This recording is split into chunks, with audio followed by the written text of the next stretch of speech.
Welcome to Cultivate, a podcast by the Branch Community Church. We're committed to delving into the practical questions that our community is asking. In each episode, we'll explore topics that are relevant to church life and faith, offering wisdom, discernment, and biblical perspective into the simple questions that often arise. Join us as we seek to deepen our understanding and grow together in our journey of loving and serving Jesus. Today should be a fun one. The question for today is, what is our favorite thing about church planting? So I have a couple of things that I think is great about church planting. And the first one's going to sound hyper spiritual, but it actually is the truth. I mean it. One of my favorite things is when you are planting a church, you are keenly aware of your desperate need to just be completely dependent on the Lord. And so what I'm not saying that pastors at established churches that have like a building or they've been around for a long time, that they don't know what that means to depend on the Lord. I don't mean that at all, but I do think that when you don't own property or a building and you don't have like 25, 30, 40 years of being in existence, where you have these people that think this is their church and they're going to support it no matter what, church planting is just really, really fragile. And so because it's so fragile, there is this like awareness that you have that if we're not careful, this whole thing could just fall apart at any given second or any given moment. Like we jokingly will say that like planting a church is sort of like a house of cards. It's like all it takes is a couple of families to leave. All it takes is for the people that you're renting from in the property that says you can't use this anymore. And then you're not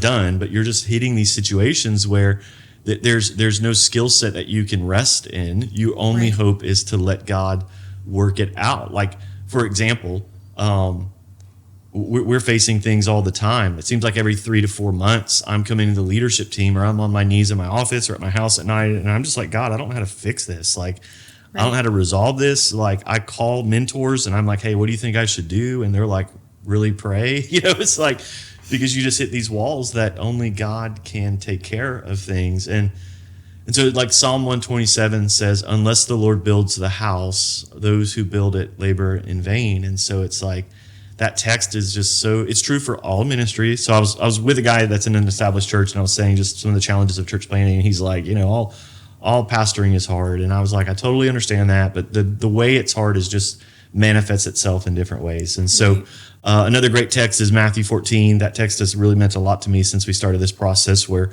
Jesus is coming to Peter on the water, where he's walking on the water, and he asked Peter to get out of the boat and follow him. And as long as Peter's eyes are fixated on Jesus, he's good. He's going to go to Christ and he's going to get to be with Christ, but he's overwhelmed by the circumstances and he takes his eyes off of Christ. And so as a result, it distracts him and he starts sinking. And so to me, that's all ministries like that. But church planting seems like it's just you're more aware of that at a more constant rate. And so, Brooke, how about you? What would you say is your favorite thing, or what do you love about planting? So if I'm honest, my favorite thing about church planting is also my least favorite thing about church planting, and it's all wrapped in one. I'm a planner by nature, and so I like to know exactly what's going on and what's happening, and with church planting, you really just can't do that with everything. Yeah.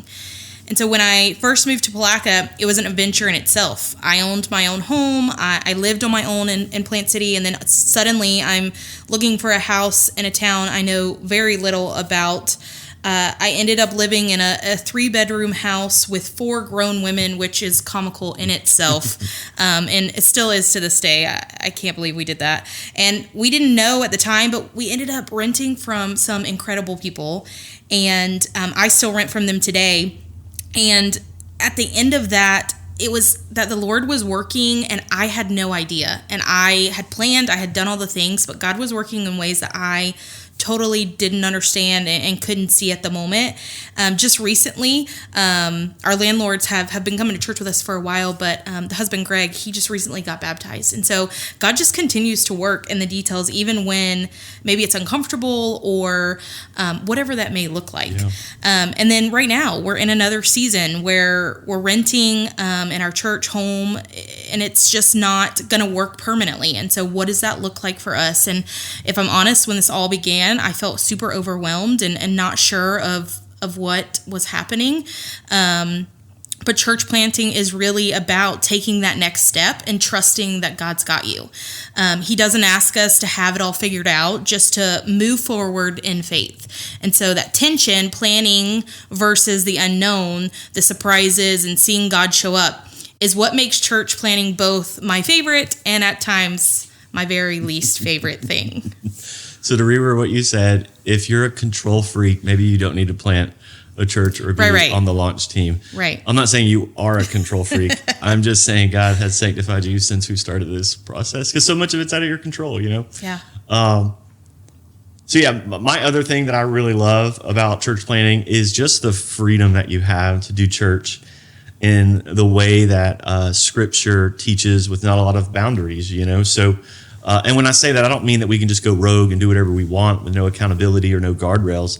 I just, the point is, like, if you need to make a decision that is the best decision to disciple somebody or reach somebody for Jesus, you just do it. And there's no like committee, there's no like board of deacons, there's no bylaws. Like, I have some buddies that love Jesus. They're in really cool churches, great churches, established churches, but they cannot make decisions unless they go to these certain individuals and get buy-in.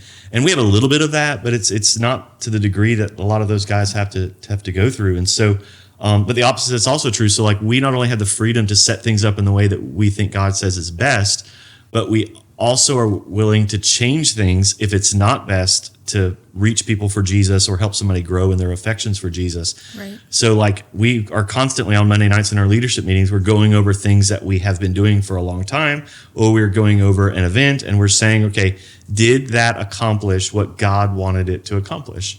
And at the branch, at least for this season of the church, if it doesn't, we just don't do it like that anymore. We don't like the idea that we're doing something that's ineffective because that's just what we're comfortable with. We only want to do it if it's actually impacting the glory of God and the hearts of the people that God's entrusted to us. And so a good example of that is the 4th of July. The first year we were here, we saw all of these people in downtown Palaca, and we thought, man, this is like a great opportunity. Like, if we could get down here and get them information about the church, but more importantly about Jesus, maybe we could reach them for Christ. And we did it for 2 years, and at least 2 dates in 2 years in a row. And during that time, it was like, we realized most people coming downtown don't really want to talk about Jesus. And the only way to get them to talk about Jesus is to interrupt them when they're with their family, which they're going to be annoyed. We're not going to actually be able to have a gospel conversation with them. Right. So after doing it for 2 years, we just made the decision that we're not actually reaching anybody for Jesus.